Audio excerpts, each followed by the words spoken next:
जय गुरुदेव भगवान। अभी हम सभी ध्यान की विधि एवं परम पूज्य श्री गुरुदेव भगवान की दिव्य स्वर में संजीवनी मंत्र का श्रवण करेंगे।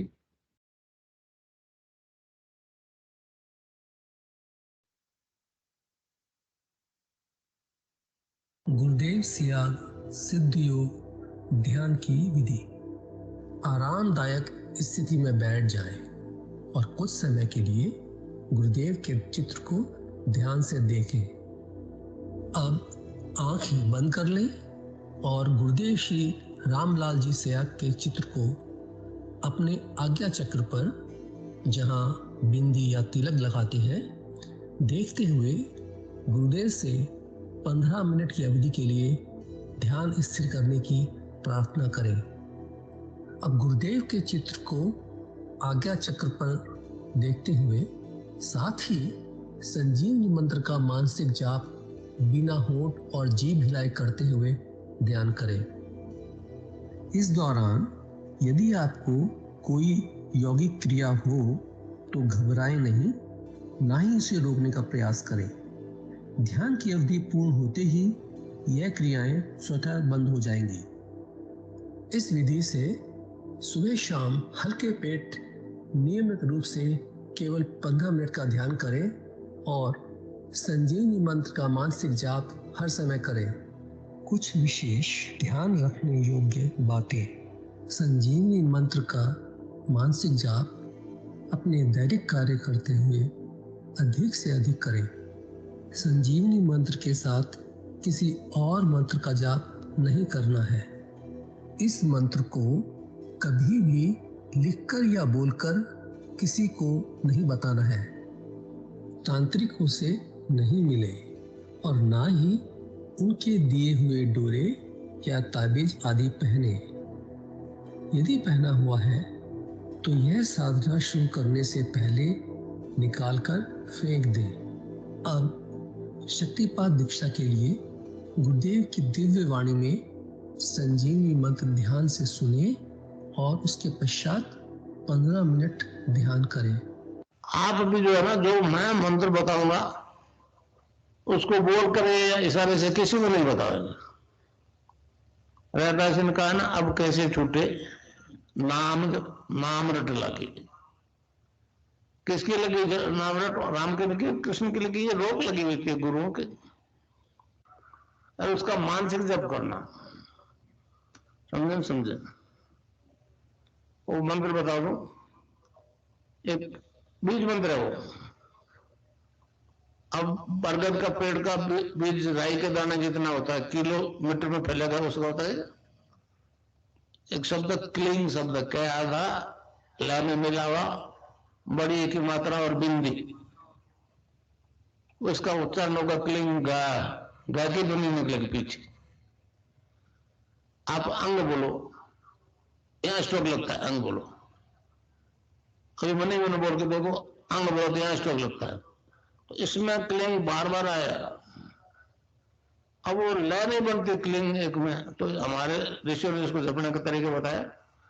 Cling Krishna cling, cling Krishna cling. क्री लगनी चाहिए, क्रय नहीं क्री। एक ही मात्रा नहीं लगेगी तो राधा तत्व शामिल नहीं होगा, और राधा के बिना कृष्ण आधा। तो ये इसमें राधा और कृष्ण का मंत्र है। राधा तत्व है सांसारिक सुख दे दी, कृष्ण मोक्ष देगा।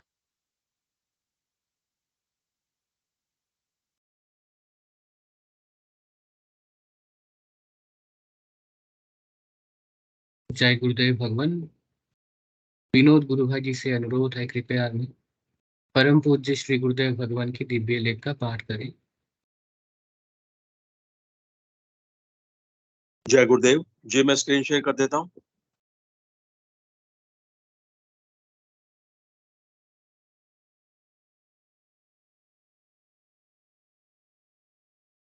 जय गुरुदेव, जय दादा गुरुदेव, जय गुरुदेव सभी को। पूज्य गुरुदेव की दिव्य लेखनी में से कल जिस लेख को हमने पढ़ना शुरू किया था उसका शीर्षक है हमें सत्य की खोज करनी होगी। आज इस अध्याय का हम शेष भाग और अंतिम भाग पढ़ेंगे। जय गुरुदेव। कंटिन्यूटी के लिए 4 लाइनें मैं रिपीट कर रहा हूं। जय गुरुदेव। भगवान श्री कृष्ण ने भी गीता के 10वें अध्याय के 25वें श्लोक में नाम जप को अपना स्वरूप बताते हुए उसे सर्वोत्तम यज्ञ की संज्ञा देते हुए स्पष्ट शब्दों में कहा है, यज्ञानाम जप यज्ञोस्मि। महाभारत में भी हरि नाम के जप को सर्वश्रेष्ठ धर्म की संज्ञा देते हुए कहा, जपस्तु सर्वाधर्मेभ्यः परमो धर्म उच्यते अहिंसया च भूतानाम जप यज्ञ है प्रवर्तते। समस्त धर्मों में जप सर्वश्रेष्ठ धर्म है, क्योंकि जप यज्ञ बिना किसी हिंसा के पूरा होता है। अब आगे, यहूदियों के सृष्टि उत्पत्ति प्रकरण में भी कहा है, समुद्र के ऊपरी तल पर अंधकार था और ईश्वर की आत्मा जलों पर विचरण कर रही थी। शब्द के द्वारा उसने समुद्र को अंतरिक्ष से विभक्त किया, जिसके परिणाम स्वरूप अब यहाँ 2 समुद्र हैं, एक पार्थिव जो अंतरिक्ष के नीचे है, दूसरा धूलोकीय जो अंतरिक्ष के ऊपर है। ईसाइयों के पवित्र ग्रंथ बाइबल में भी शब्द को ही परमात्मा की संज्ञा दी गई है, जैसे गीता में ओम को ईश्वर का प्रतीक माना है। सेंट जॉन 1:1-4 में कहा है, आदि में वचन यानी शब्द था और वचन यानी शब्द परमेश्वर के साथ था और वचन शब्द परमेश्वर था। यही आदि में परमेश्वर के साथ था। सब कुछ उसी के द्वारा उत्पन्न हुआ और जो कुछ उत्पन्न हुआ उसमें कोई भी वस्तु उसके बिना उत्पन्न ना हुई। उस शब्द में जीवन था और वह जीवन मनुष्यों की ज्योति थी। मनुस्मृति में भी जप यज्ञ की महिमा का बखान करते हुए उसे कर्म कांड वाले यज्ञों की अपेक्षा बहुत श्रेष्ठ और आत्मा का कल्याण करने वाला कहा है। विधि यज्ञाज जप यज्ञो विशिष्टो दर्शा भर गुणै उपांशु स्याच्छत गुण है सहस्रो मानस है स्मृत है। ये पाक यज्ञाश्च त्वारो विधि यज्ञ समन्वितः सर्वे ते जप यज्ञस्य कलां नाहन्ति षोडशीम मनुस्मृति। अर्थात दर्श पौर्णमास रूप कर्म यज्ञों की अपेक्षा जप यज्ञ 10 गुना श्रेष्ठ है। उपांशु जप 100 गुना और मानस जप सहस्त्र गुना श्रेष्ठ होता है। कर्म यज्ञ के 4 पाक यज्ञ हैं, वे जप यज्ञ के 16वें अंश के बराबर भी नहीं। ईश्वर के नाम जप से जो दिव्य आनंद साधक को निरंतर आता है, उसे संतों ने अपनी भाषा में नाम खुमारी की संज्ञा दी है। इस संबंध में संत सद्गुरु श्री नानक देव जी महाराज ने कहा है, भांग दतूरा नान का उतर जाए पर भात, नाम खुमारी नान का चढ़ी रहे दिन रात। संत श्री कबीर दास जी महाराज ने कहा है, नाम अमल उतरे ना भाई और अमल छिन छिन चढ़ी उतरे, नाम अमल दिन बड़े सवायो।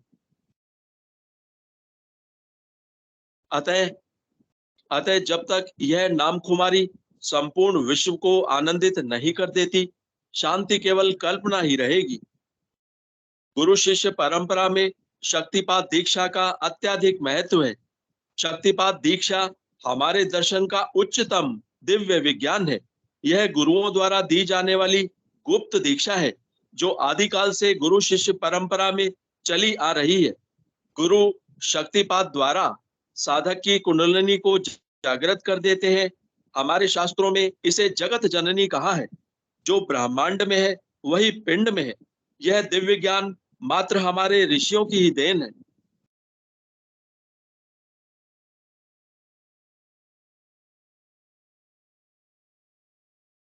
देहस्थः सर्व विद्याश्च देहस्थः सर्व देवताः देहस्थः सर्व तीर्थानि गुरुवाक्येन लभ्यते ब्रह्मांड लक्षणम सर्वदेह मध्ये व्यवस्थितम। ज्ञान संकलिनी तंत्र। सागर मही बूंद बूंद मही सागर, कवनु बुझे विधि जाने। श्री नानक देव जी। बूंद समानी समुंद में यह जाने सब कोय, समुंद समाना बूंद में बूझे विरला कोय। कबीर दास जी। हमारे ऋषियों ने मनुष्य शरीर को विराट स्वरूप प्रमाणित करके उसके अंदर संपूर्ण सृष्टि को देखा। इसके जन्मदाता परमेश्वर का स्थान सहस्रार में और उसकी पराशक्ति कुंडलिनी का स्थान मूलाधार के पास है। इन्हीं दोनों के कारण ही संपूर्ण सृष्टि की रचना हुई। साधक की कुंडलिनी चेतन होकर सहस्रार में लय हो जाती है, उसी को मोक्ष की संज्ञा दी गई है।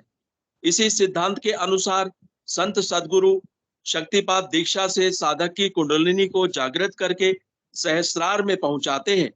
शक्तिपात से कुंडलिनी जागृत हो जाती है, तब क्या होता है इस संबंध में कहा है, सुप्त गुरु प्रसादेन यदा जागृति कुंडली तदा सर्वाणी पद्मानी विद्यंती ग्रंथियोपिच।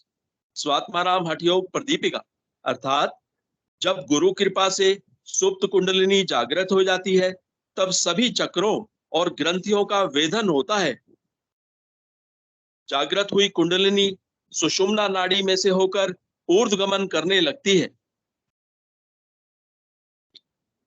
जागृत हुई कुंडलिनी सुषुम्ना नाड़ी में से होकर ऊर्ध्वगमन करने लगती है।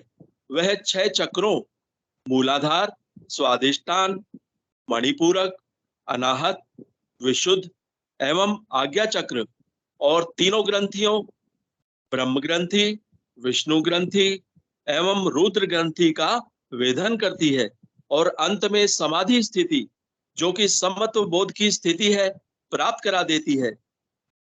परंतु विश्व का कोई भी दर्शन क्रियात्मक ढंग से मोक्ष प्राप्ति का पथ प्रदर्शित नहीं करता। यह अद्वितीय दिव्य ज्ञान तो मात्र सनातन धर्म वेदांत दर्शन की ही देन है। विश्व के बाकी धर्म बौद्धिक तर्क एवं शब्द जाल के जंजाल में फंसाकर ईश्वर की सत्ता का आभास दिलाने का प्रयास मात्र करते हैं। वे कोई प्रमाण नहीं दे सकते। दीक्षा प्राप्त किए बिना मनुष्य को उस परम सत्ता की प्रत्यक्षानुभूति हो ही नहीं सकती। इस सिद्धांत को ईसाई दर्शन भी पूर्ण रूप से स्वीकार करता है। गुरु से दीक्षा लेकर यीशु द्विज बना था, इसीलिए उसने इजराइलियों के धर्मगुरु निकोदेमुस को कहा, मैं तुझसे सच सच कहता हूं, यदि कोई नए सिरे से न जन्मे तो परमेश्वर का राज्य देख नहीं सकता। परंतु उस समय के धर्मांध और क्रूर धर्मगुरुओं ने उस निर्दोष संत का वध मात्र इसीलिए करवा दिया कि उनके पापों का भेद खुल ना जाए। ईश्वर ने जो पथ प्रदर्शक यहूदियों को दिया, उसे उन्होंने स्वीकार नहीं किया। इस प्रकार वे गहन अंधकार में फंसे रहे। जब यीशु ने देखा कि इन लोगों में किसी प्रकार का सुधार आने की संभावना नहीं है, तब उसे भविष्यवाणी करनी पड़ी कि मैं पिता से प्रार्थना करूंगा और वह तुम्हें एक और सहायक देगा कि वह सर्वदा तुम्हारे साथ रहे। यह बात इतनी गहन है कि आज ईसाई इसका अर्थ ही नहीं समझते हैं। जिस सहायक के भेजने की बात कही गई है, वह सर्व सिद्ध होगा और वह शक्तिपात दीक्षा से उनकी कुंडलिनी जागृत करके उन्हें आत्म साक्षात्कार करवाएगा। इस प्रकार सर्वदा साथ रहने की बात सत्य प्रमाणित होगी। उसने स्वर्ग जाने से पहले मृत्यु के बाद 40वें दिन अपने शिष्यों से मिलकर उन्हें आज्ञा दी, यरूशलेम को ना छोड़ो, परंतु पिता की उस प्रतिज्ञा के पूरा होने की बाट जोहते रहो, जिसकी चर्चा तुम मुझसे सुन चुके हो। क्योंकि यूहन्ना ने तो पानी में बपतिस्मा दिया है, परंतु थोड़े दिनों बाद तुम पवित्र आत्मा में बपतिस्मा पाओगे। बाइबल में जिस आनंद की बात वर्णित है, वह आनंद पश्चिम को उस सहायक द्वारा शक्तिपात दीक्षा baptised with the Holy Ghost देने के बाद आने लगेगा। उस आनंद की खुमारी के कारण वे साधक हर समय झूमते रहेंगे और लोग समझेंगे कि उन्होंने शराब पी रखी है। हमारे संतों ने जिसे नाम खुमारी की संज्ञा दी है, उसी नाम कुमारी के कारण वे झूमेंगे। ज्ञान के अभाव में लोगों को भ्रम हो जाएगा कि उन्होंने पी रखी है। इसका वर्णन करते हुए प्रेरितों का काम 2 विसर्ग 14 से 18 में लिखा है। पतरस उन 11 के साथ खड़ा हुआ और ऊंचे शब्द से कहने लगा कि हे यहूदियों और हे यरूशलेम के सब रहने वालों, यह जान लो और कान लगाकर मेरी बातें सुनो। जैसा तुम समझ रहे हो ये नशे में है, क्योंकि अभी तो पहर ही दिन चढ़ा है। परंतु यह वह बात है जो योएल भविष्यवक्ता के द्वारा कही गई है। परमेश्वर कहता है कि अंत के दिनों में ऐसा होगा कि मैं अपना आत्मा सब मनुष्यों पर उड़ेलूंगा, और तुम्हारे बेटे और तुम्हारी बेटियां भविष्यवाणी करेंगे, और तुम्हारे जवान दर्शन देखेंगे, और तुम्हारे पुरनिये यानी वृद्ध स्वप्न देखेंगे। वरन मैं अपने दासों और अपनी दासियों पर भी उन दिनों में अपने आत्मा में से उड़ेलूंगा, और वे भविष्यवाणी करेंगे। बाइबिल के असंख्य संदर्भ ऐसे हैं जिन्हें समझने के लिए अंतर्मुखी होना पड़ेगा, तभी उनका सही अर्थ समझ में आवेगा। प्रभु ने मुझे युग परिवर्तन के इस संधि काल में सबसे कठिन कार्य सौंपा है। ऐसा नहीं है कि कार्य की कठिनाई के बारे में मैं अंधकार में हूं। मुझे उस परम सत्ता ने सब कुछ दिखा और समझा दिया है। अंतिम नतीजा वही होगा जो हर युग में होता आया है। प्रारंभ में जब प्रथम दीपक जलता है तो ऐसा लगता है कि टिमटिमाता दीपक विश्व के अंधकार को, जो कि ठोस बनकर जम गया है, कैसे दूर कर सकेगा। परंतु जब दीपक से दीपक जलने लगता है तो जलने वाले दीपकों की संख्या में जिस तेज गति से निरंतर वृद्धि होती जाती है, उससे संसार में अंधेरे का अस्तित्व ही समाप्त हो जाता है। सेंट जॉन एक अभूतपूर्व दिव्य व्यक्ति था। मैं उसके जीवन को यीशु से कम महत्व का नहीं मानता। उस महान आत्मा ने भी तो अन्याय के विरुद्ध आवाज उठाकर अपना सिर कटवा लिया था। हेरोदेश उस समय चौथाई देश का राजा था। उसने अपने भाई फिलिपुस की पत्नी हेरोदियास को रख लिया था। सेंट जॉन ने कहा कि उसने यह पाप किया है। इस पर उसे जेल में डाल दिया और बाद में उसका सिर कटवा दिया था। इस प्रकार उसने भी तो यीशु से पहले धर्म के लिए अपने प्राणों की बलि चढ़ा दी थी।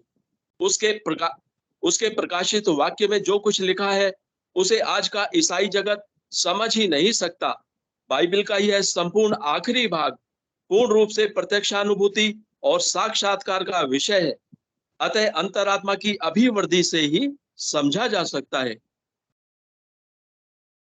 मैं प्रकाशित वाक्य के कुछ संदर्भ नीचे लिख रहा हूं। मैं प्रकाशित वाक्य के कुछ संदर्भ नीचे लिख रहा हूं। क्या इस पवित्र ग्रंथ के मानने वाले इनका अर्थ समझने में सक्षम है? प्रकाशित वाक्य 2 विसर्ग 16 एवं 17। 2 विसर्ग 16। सो मन फिरा, नहीं तो मैं तेरे पास शीघ्र ही आकर अपने मुख की तलवार से उनके साथ लड़ूंगा। 2 विसर्ग 17। जिसके कान हो वह सुन ले, आत्मा कलीसियाओं से क्या कहता है। जो जय पाए उसको मैं गुप्त मन्ना से दूंगा, और उसे एक श्वेत पत्थर दूंगा, और उस पत्थर पर एक नाम लिखा हुआ होगा जिसके पाने वाले के सिवाय और कोई न जानेगा। तो इस प्रकार ये अध्याय भी आज पूर्ण हुआ। जय गुरुदेव, जय दादा गुरुदेव, जय गुरुदेव सभी को। विनोद गुरु भाई जी को आभार। जय गुरुदेव भगवान। सभी गुरु भाई गुरु बहनों का जो है माइक इनेबल कर दिया गया है। कृपया मंच संचालन की कार्यभार प्रारंभ करें। जय श्री गुरुदेव भगवान।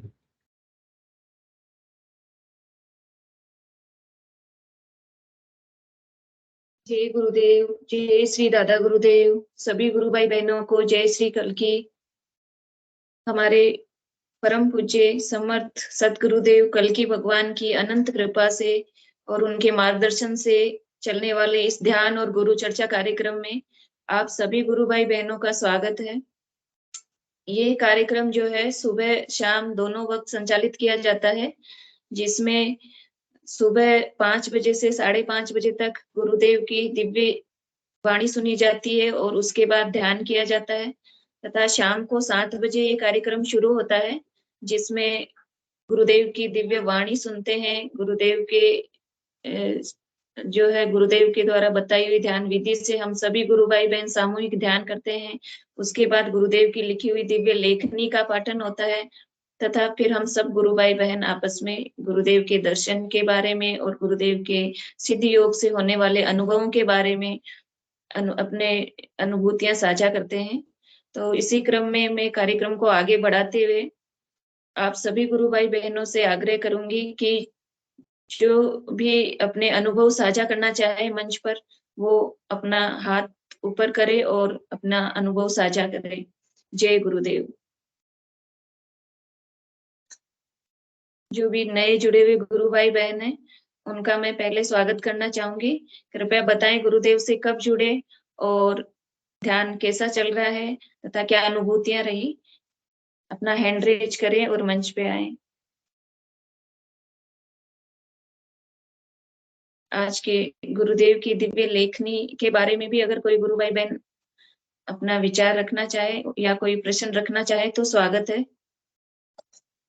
मेरी आवाज आ रही है गुरु भाई? विनोद जी, गुरु भाई आवाज आ रही है मेरी साथ? जी जी गुरु बहन, आवाज बिल्कुल स्पष्ट आ रही है। जी।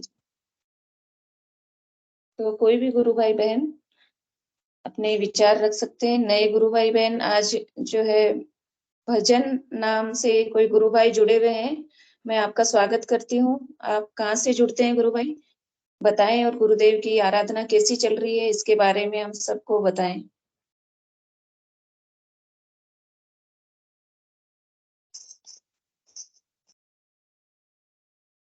गुरुदेव ने आज की दिव्य लेखनी में जो बात आई है कि ये बात तो सब जानते हैं कि बूंद सागर में कैसे समाती है, लेकिन सागर बूंद में कैसे समाता है ये कोई नहीं जानता है।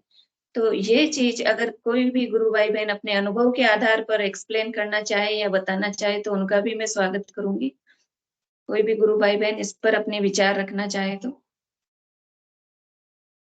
और नाम जप को ही सर्वश्रेष्ठ यज्ञ की संज्ञा दी गई है। हमारे गुरुदेव द्वारा बताई हुई जो सिद्ध योग की आराधना है वो बहुत ही सहज और सरल आराधना है। गुरुदेव ने बोला है 2 वक्त ध्यान करना है 15-15 मिनट, और नाम जप जो संजीवनी मंत्र गुरुदेव की आवाज में यूट्यूब पर बहुत आसानी से उपलब्ध है। गुरु सियाग संजीवनी मंत्र सर्च करते ही वो मंत्र हमें मिल जाता है और उसको सुनने से मंत्र दीक्षा हो जाती है। और उसके बाद वो मंत्र बिना होठ जीभ हिलाए लगातार उसका जाप करने से सभी तरह के कष्टों से मुक्ति मिलती है और मनुष्य जीवन का अंतिम लक्ष्य प्राप्त होता है, आध्यात्मिक उन्नति होती है। तो इस नाम जप को सर्वश्रेष्ठ यज्ञ की संज्ञा दी गई है। तो अगर इसको करने में कठिनाई आए तो हम ये सोच के भी इसको बढ़ा सकते हैं कि हम ये नाम जप नहीं कर रहे हैं, एक यज्ञ कर रहे हैं। एक एक मंत्र बोलना मतलब यज्ञ में एक एक आहुति देना। तो इस तरह से हम मंत्र जाप को ज्यादा से ज्यादा बढ़ाने की कोशिश करके और इस सिद्ध योग को समझ सकते हैं और अपने सभी कष्टों से छुटकारा पा सकते हैं।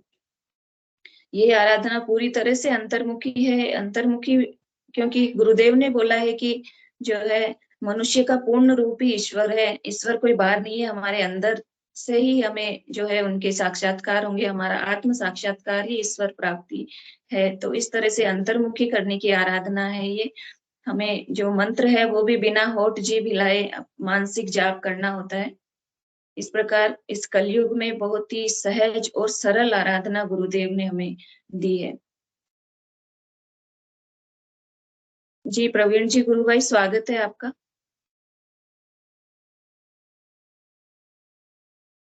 जय गुरुदेव।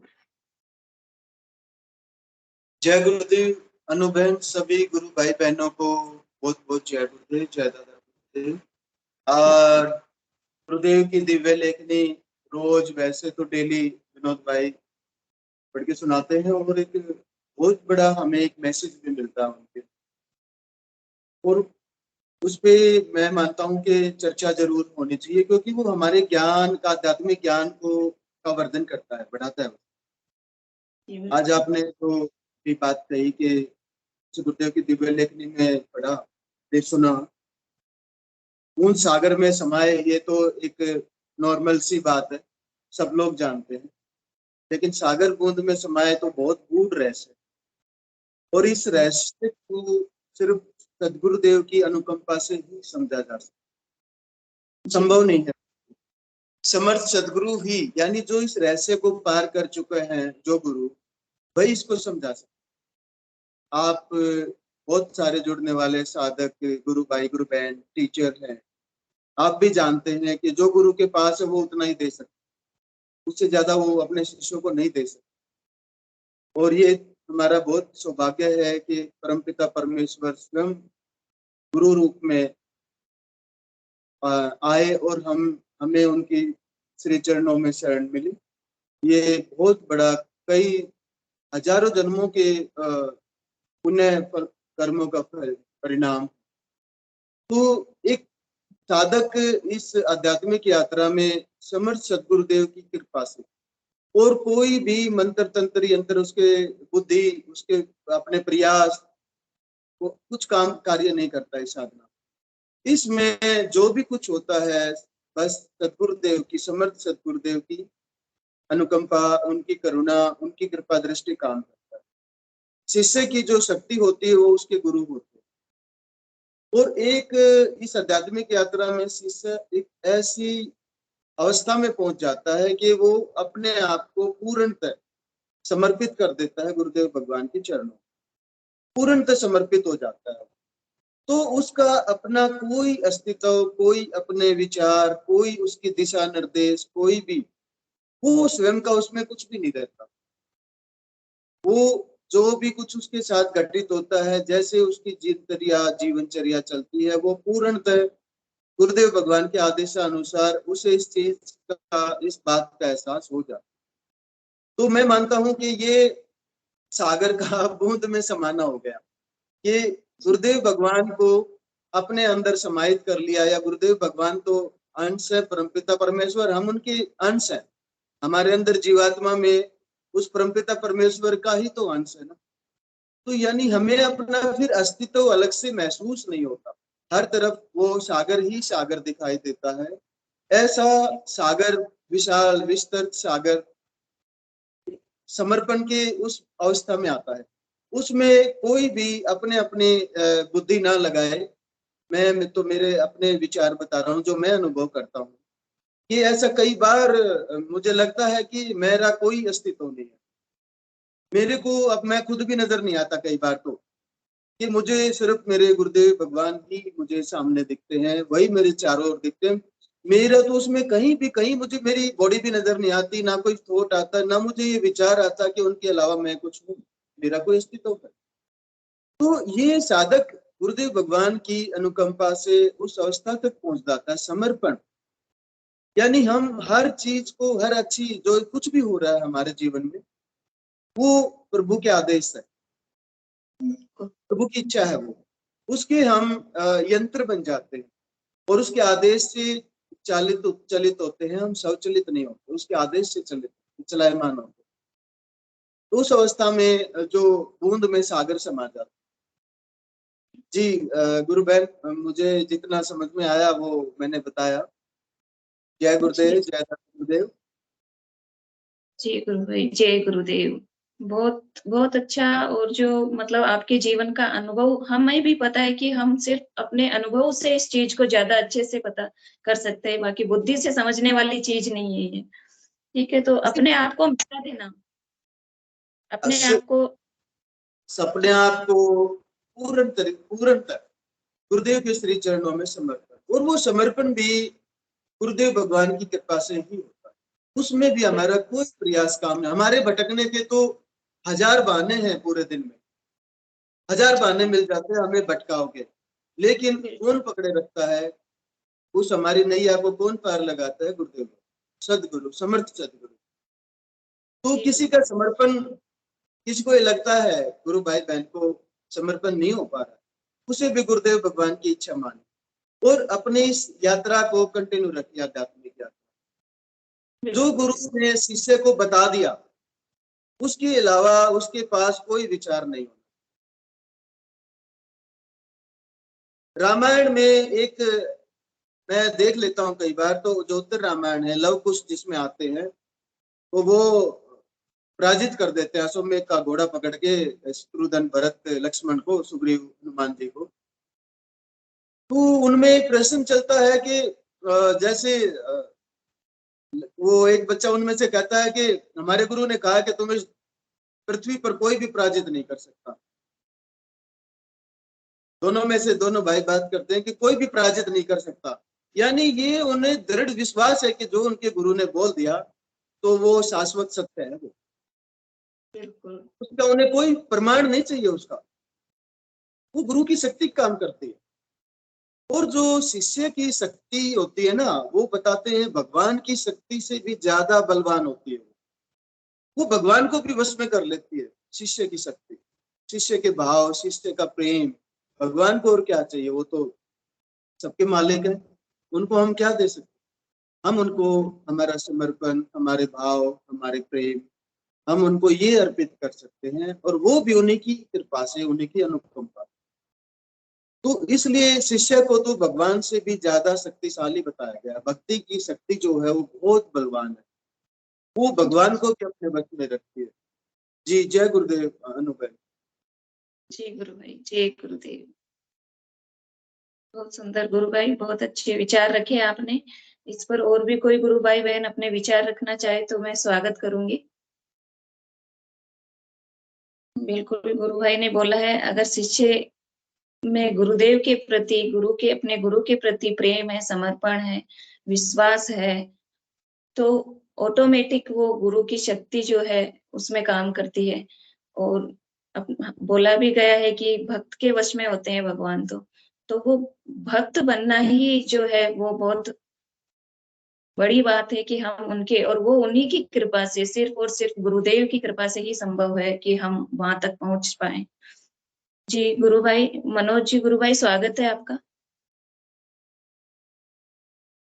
जय गुरुदेव जी। इसके बाद आपको भी जय गुरुदेव। जितना है सुन रहे और लोग आगे भी जो सुनेंगे। अभी क्या है, गुरु जो बोले ना, कुछ भी बोले, जो बोले उसको आप मान के चलेगा तो आपको सब काम हो जाएगा। जी सब कुछ गुरु दिन को रात तो बोले तो हाँ ही बोलने का, हमको कुछ बोलने का नहीं। दिन को क्यों रात, रात को क्यों रात बोलेगा तो आपका पूरा पार बढ़ जाएगा। और जो भी है ना सब पहले से बना हुआ है। आज मेरे को सुबह फीलिंग हुआ, इसलिए गुरु जो भी बोले, कुछ भी बोले, मंत्र जपो और 15 मिनट ध्यान करो। हाँ, ये बोलने का नहीं क्यों करो, 15 के 20 मिनट की, वैसे कुछ नहीं, कुछ पूछने का नहीं। हाँ जी, सब में हाँ, तो आपको पार पड़ जाएगा। कुछ भी हो, गुरु वाक्यम सत्यम करेगा तो आपको छोटा वही काम भी मेरा हो जाता है। और मैंने गुरु को आगे रखो। और आप जैसे 15 मिनट निकालते हो ध्यान करने के लिए, सुबह शाम 15-15 मिनट, ऐसा गुरु को पहुंचने के लिए टाइम निकालो, मजा आएगा, आपका सब काम हो जाएगा। मेरा हो जाता है, मैं कुछ चिंता नहीं करता हूँ, ऑटोमेटिक हो जाता है, चलता रहता है। कोई भी आएगा उसको गुरुदेव के बारे में दे देता है, वो ब्लॉक करे, कुछ भी करे, हमको देखने का नहीं, कुछ भी है। और जैसा मंत्र जाप ध्यान करो, अरे गुरु 50 रुपए थोड़ा जोर देने से अच्छा रहेगा। इतना ही बोलने का। जय गुरुदेव जी। जय गुरुदेव, जय गुरुदेव, जय गुरुदेव गुरु भाई। विक्रम सिंह जी गुरु भाई, आपका भी स्वागत है। जय गुरुदेव, जय दादा गुरुदेव। मैं तो भैया की बात को आगे बढ़ाना चाह रहा था। वो जी जी, फूल समुद्र में समाया, समुद्र बूंद में समाया। भगवान कहा है ना उनने के वो भक्त के बस में होते हैं भगवान, है ना। अपन ने गुरुदेव भगवान की फोटो लेके मंगाई और अपने कील पे टांग दी, है ना। वो अपने बस में होगा ना, है ना। वो वहाँ उनको मतलब टंगे हुए, अगर आप उनको फूल चढ़ाते हो तो ठीक है, नहीं चढ़ा रहे तो ठीक है। तो गुरु तो भक्त के बस, भगवान तो भक्त के बस में होता ही है ना। जी जी, मतलब हाँ दीदी, इतना सरल विधि है और केवल अपन को मंत्र जाप करके गुरु को रिझाना है। यज्ञों में है ना, यज्ञों में श्रेष्ठ जाप मंत्र जाप बताया है, जाप है ना। तो गुरु भगवान ने सरल विधि दे दी है सभी गुरु भाई बहनों को, केवल किसी एक को नहीं। जितने सिद्ध योग से जुड़े हैं और जुड़ते जाएंगे सबको एक बहुत सरल साधना, मतलब एक सबकी समझ में आ जाए, इसमें कोई बुद्धि तर्क की जरूरत नहीं है। केवल केवल जाप से अपन गुरु भगवान को रिझा सकते हैं। जितना जाप करेंगे गुरु उतना अपना बनता जाएगा, अपन में समाहित होता जाएगा। जैसे वही अब बूंद वाली बात आ गई कि बूंद समुद्र में समाये या समुद्र बूंद में समाये। तो बिल्कुल दीदी बड़ी सरल साधना दी है गुरु भगवान ने अपने योग के सभी शिष्यों को।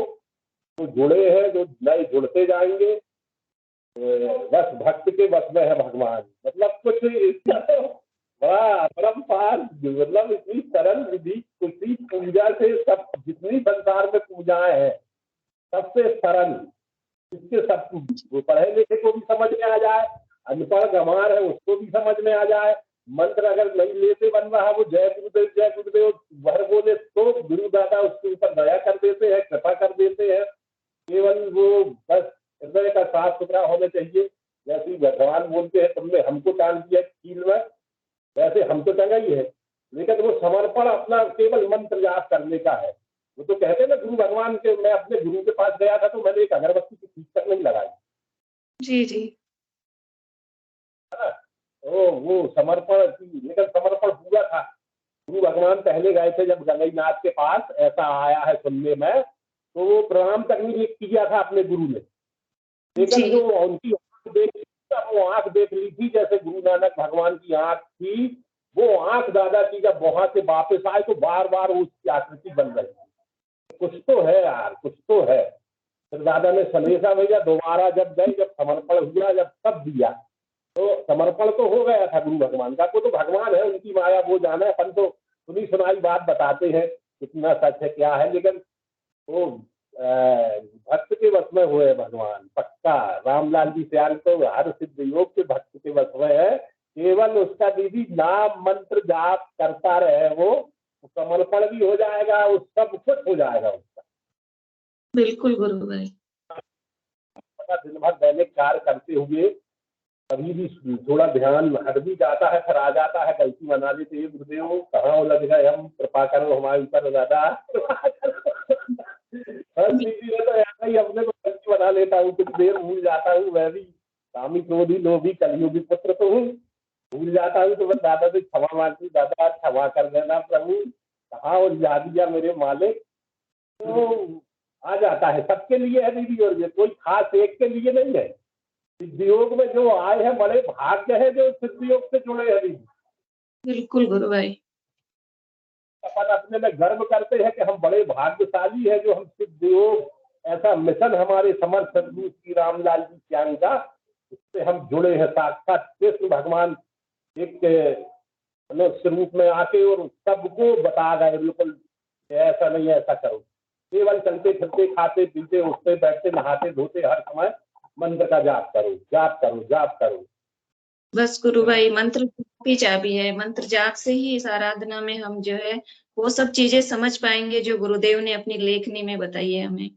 तो ये साक्षात प्रैक्टिकली गुरुदेव समझाएंगे, हमारी बुद्धि से समझने के बस की बात नहीं है ये गुरु भाई। जय गुरुदेव। भगवान बोलते हैं ना ध्यान साधना समाधि के चक्कर में मंत्र ढीला नहीं कर देना, मंत्र तो जपना ही है।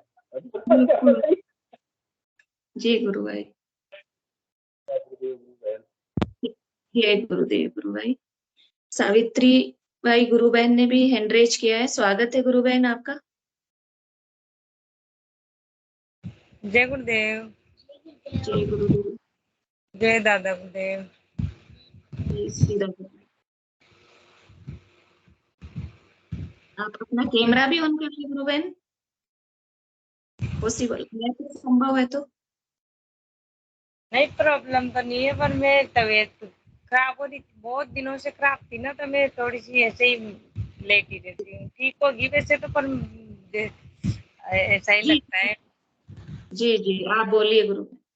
हाँ, मैं पहले तो जैसे मैं जुड़ी थी ना फर्स्ट में, ऐसे तो जी मैं बहुत दिन से जुड़ी हुई हूँ, गुरुदेव से दीक्षित हूँ मैं। कम से जी कम 10 साल हो गए, पर मैं ध्यान नहीं करती थी। कभी कभी गुरुवार को ऐसे ध्यान करती थी। तो जी मेरे न्यू ही था, अभी बीमार हुई ना, जब जी मैं ध्यान करने लगी, फिर मैं ठीक हो गई गुरुदेव की कृपा से, बढ़िया हूँ। भी कोई तकलीफ नहीं है वैसे तो। कभी कभी हाथ पैर दर्द करते हैं तो गुरुदेव ठीक कर देते हैं, कोई दिक्कत नहीं है। और अभी बीच में जैसे 10-15 दिन से ध्यान ध्यान तो लगता है, वो सब होती है, पर जैसे मंत्र जाप में करना चाहती हूँ 24 घंटे, तो वो नहीं हो रहा। कैसे करूँ? करती हूँ, पर बीच बीच में फिर मैं कुछ सोचने लग जाती हूँ, फिर बंद हो जाता है। मैं ये प्रॉब्लम हो रही है और जी कुछ भी नहीं। जी गुरु बहन। गुरु बहन के प्रश्न का कोई भी गुरु भाई बहन उत्तर देना चाहे तो स्वागत है। जी गुरु बहन, ये मंत्र जो है अब हम सबको पता है कि ये कोई साधारण मंत्र नहीं है ना? छोटा-सा मंत्र है लेकिन ये कोई साधारण मंत्र नहीं है। तो इसको जाप करने के लिए भी हमें उन कल के भगवान से ही बार-बार करुण प्रार्थना करनी होगी। उनकी कृपा से ही वो शुरू हो सकता है। तो आप जब भी आपका मन इधर-उधर जाए, मंत्र जाप नहीं हो तो गुरुदेव को बोलो कि गुरुदेव मेरा मंत्र जाप करवाओ, गुरुदेव मेरा मंत्र जाप करवाओ। तो उन्हीं की कृपा से ये संभव हो पाएगा गुरु बहन। और गुरुदेव के उपकारों को याद करो, जो बीमारी से निकाल के लाए, गंभीर बीमारी से निकाल के गुरुदेव लाए हैं और कोई दुनिया में नहीं ला सकता था। तो उनको याद करो और उनके प्रति प्रेम जब हमारे हृदय में आएगा ना, तो अपने आप मंत्र जाप होगा। जी तो गुरुदेव। जी, जी गुरु बहन, उनसे प्रार्थना करने से सब कुछ संभव है। और तो गुरुदेव सब करते हैं, और तो सब करते हैं। एक दिन मतलब हमारे पीछे मकान है, उसमें कुछ बाबा हैं, देवता कुछ ऐसे, पहले उनकी पूजा करते थे। अब तो मैं कुछ भी नहीं करती, अब तो मैं दर्शन करने नहीं जाती। तो जैसे वो पड़ोसी पूजा कर रहे थे, मैंने अपना गेट लगा दिया। मेरे मन में आया ख्याल, मैंने कहा अपन ने तो बाबा की डोग नहीं दी, क्या पता बाबा बुरा कर देंगे। फिर जैसे मैं ध्यान करने लगी वहां से आके, जैसे वो जैसे सांप रूप में होते हैं वो बाबा, जैसे सर्प होता है ना, तो वो सर्प हमारे यहीं पड़ा। मैं ध्यान कर रही तो सर्प यहाँ नीचे ही, गुरुदेव जी, जी, हमारे सामने सर्प। तो मैं समझ गई, मैंने गुरुदेव ने अपन को बता दिया, भाई कोई डरो मत, सब यही जी, है, सब बिल्कुल। अपने चरणों में है, कोई दिक्कत नहीं है। और तो गुरुदेव मतलब हर तरह से मेरी सारी परेशानी गुरुदेव ने दूर कर दी। एक क्षण भर भी परेशानी कुछ भी नहीं है, पल भर में खत्म कर देते हैं। आज दिन भर से मैं दर्द से जूझ रही थी, तो अभी मेरा दर्द पूरा, मतलब कुछ भी दर्द नहीं है बॉडी में। जी, जी, बाकी जी। ध्यान मैं मंत्र जाप करना चाहती हूँ मैं, पर करती हूँ मैं, वैसे तो होता है कभी कभी, और कभी कभी अटक जाती हूँ, तो इसलिए मैंने से पूछते हैं। अपन बहू भी, मेरे बहू बेटा भी है, वो भी ध्यान करने लगी। एक दिन उसने कहा, मम्मी मेरे को गुरुदेव ने मतलब सीना चीर के हनुमान जी ने श्री राम दिखाए, श्री राम भगवान के दर्शन हुए। हनुमान जी आए ध्यान में, हनुमान जी ने सीना चीर के श्री राम जानकी के दर्शन कराए। जी, ये जी, भी तो, जी। हाँ ये भी, वो उससे कहती है तो बोल, उसको शर्म आती है, वो बोलती नहीं है। कहती है उसको भी, एक बार वो भी बाबा को मानती है, वो बाबा के सबके दर्शन गुरुदेव करवा देते हैं, मुझे तो याद है। मैं तो जानती हूँ, पर वो नहीं जानती थी, वो भी करने लगी ध्यान, वो भी जुड़ गई, वो भी कहती है मेरी सहेलियों को बताऊंगी। मैंने कहा ठीक है बेटा बताना। वो कार्ड की कह रही, मैंने कहा आश्रम पे चलेंगे अपन, वहां से कार्ड लेके आएंगे, तेरे को दूंगी, जो तू दे देना, बता देना गुरुदेव के बारे में। तो ऐसे कह रही थी, वो भी करती है ध्यान, उसका भी लगने लग गया, पहले नहीं लगता था। बिल्कुल। जी, गुरु बहन। आनंद है, गुरुदेव की कृपा से कोई दिक्कत नहीं है, पर ये दिक्कत थी इसलिए मैंने पूछना चाहा था आपसे बस। बिल्कुल गुरु बहन, प्रयास करते रहो और अपने आप ऑटोमेटिक गुरुदेव की कृपा से ही ये सब संभव है। आपसे जितना हो उतना करते रहो और गुरुदेव से प्रार्थना करते रहो, अपने आप शुरू हो जाएगा मंत्र जाप। तो जी इसमें गुरुदेव, जय जी, गुरुदेव। जय गुरुदेव जी। और भी कोई गुरु भाई बहन अपने विचार रखना चाहे तो स्वागत है, अपने अनुभव रखना चाहे तो स्वागत है।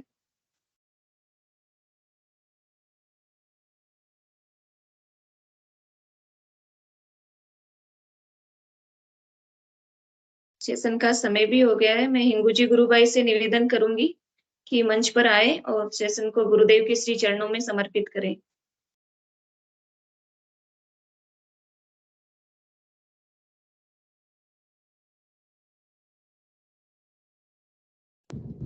आपका माइक म्यूट है गुरु भाई।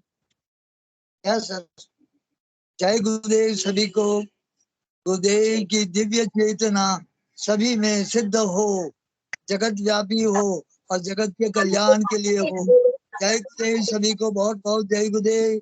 गुरु कल की अवतार की जय हो। जय गुरुदेव की जय हो। कल की भगवान की जय हो। जय हो जय हो कल की भगवान की जय हो। जय गुरुदेव जय गुरुदेव जय गुरुदेव जय श्री गुरुदेव जय श्री जय गुरुदेव जय दादा गुरुदेव जय गुरुदेव जय गुरुदेव जय कल की उतार के की जय हो। जय हो जय हो। जय हो जय गुरुदेव जय गुरुदेव जय गुरुदेव जय गुरुदेव जय दादा गुरुदेव जय श्री गुरुदेव भगवान, जय गुरुदेव भगवान। भगवान की जय हो। जय हो जय हो। जय